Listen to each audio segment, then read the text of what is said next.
आप में से कई लोगों को आरएनए का कॉन्सेप्ट क्लियर नहीं है क्योंकि स्कूल में बहुत ही कम ऐसे टीचर हैं जो आपको आपका कॉन्सेप्ट क्लियर करवा सकें। स्कूल एक व्यवसाय की तरह है, ना कि आपको एजुकेट करने के लिए। लेकिन कोई बात नहीं, आज आपको हम आरएनए के बारे में एक साधारण सा ओवरव्यू तो दे ही देंगे जिससे आपको इसको समझने में कभी दिक्कत नहीं होगी। देखिए, आरएनए का निर्माण डीएनए के ट्रांसक्रिप्शन के प्रोसेस के थ्रू होता है। ये ट्रांसक्रिप्शन प्रोसेस होता क्या है, पहले हमें ये जानना पड़ेगा। देखिए, हमारे सेल के न्यूक्लियस के अंदर डीएनए पाया जाता है, डीऑक्सीराइबोज न्यूक्लिक एसिड। इस डीएनए में डीऑक्सीराइबोज नाम का शुगर होता है, इसलिए इसे डीएनए कहते हैं। आरएनए का फुल फॉर्म होता है राइबोज न्यूक्लिक एसिड, इसमें राइबोज नाम का शुगर होता है। देखिए, जब हम अपने न्यूक्लियस के अंदर जाएंगे तो हमें अपना डीएनए मिलेगा। ये बात मैंने आपको कई बार बताया है। देखिए, होता यह है कि जब हमारे डीएनए पर मौजूद कुछ स्पेसिफिक जीन एक्टिव हो जाते हैं तो इन्हीं एक्टिव जीन के ऊपर आरएनए पॉलीमरेज नाम का एक एंजाइम आकर अटैच हो जाता है और डीएनए के ऊपर ये एंजाइम मूव करने लगते हैं। जैसे ही ये आरएनए पॉलीमरेज डीएनए के ऊपर आया, ये डीएनए को अनवाइंड करके डीएनए के फ्री बेसिस को रीड करते हुए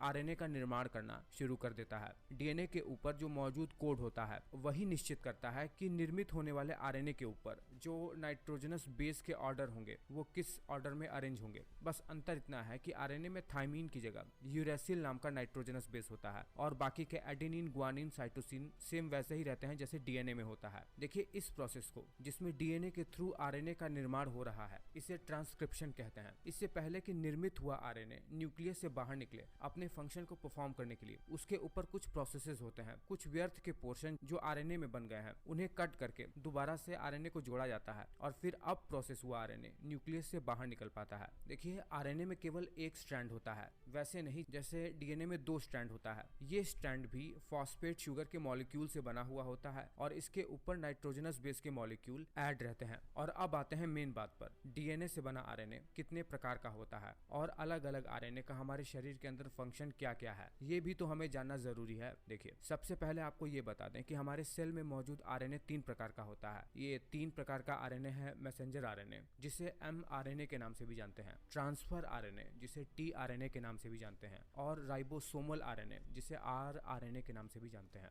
देखिए, मैसेंजर आरएनए ये न्यूक्लियस के अंदर ही मौजूद डीएनए के एक स्पेशल सीक्वेंस से बनता है जो कि डीएनए पर एक स्पेशल जीन है। डीएनए से ट्रांसक्रिप्शन प्रोसेस के बाद इसका प्रोसेसिंग होता है और प्रोसेसिंग के बाद ये एमआरएनए न्यूक्लियस से बाहर निकलता है। ठीक उसी तरह न्यूक्लियस में ही मौजूद डीएनए में मौजूद एक स्पेशल किस्म का जीन सीक्वेंसिंग होता है जो कि ट्रांसक्रिप्शन प्रोसेस से ट्रांसफर आरएनए का निर्माण करता है, टीआरएनए। और ये टीआरएनए अन्य आरएनए से स्ट्रक्चर में बहुत अलग होता है। इनमें प्रोसेस के बाद इनका स्ट्रक्चर पूरी तरीके से बदल जाता है और ये भी साइटोप्लाज्म में आकर फंक्शन करते हैं। उसी तरह सेल के न्यूक्लियस के अंदर एक विशेष प्रकार की संरचना होती है जिसे न्यूक्लियोलस कहते हैं। इसमें भी डीएनए जो कि क्रोमेटिन के रूप में न्यूक्लियस के अंदर रहता है, इस न्यूक्लियस के अंदर ही बहुत ही डेंस क्रोमेटिन का एक नेटवर्क बना लेता है जिसे न्यूक्लियोलस कहा जाता है। इसमें पाए जाने वाला डीएनए बहुत ही स्पेशल किस्म का होता है जिसे राइबोसोमल डीएनए कहते हैं। ये राइबोसोमल डीएनए एक स्पेशल किस्म के जीन सीक्वेंसेस से बना हुआ होता है जो कि ट्रांसक्रिप्शन प्रोसेस के थ्रू राइबोसोमल आरएनए का निर्माण करता है। यही राइबोसोमल आरएनए प्रोटीन के साथ मिलकर राइबोसोम का निर्माण करते हैं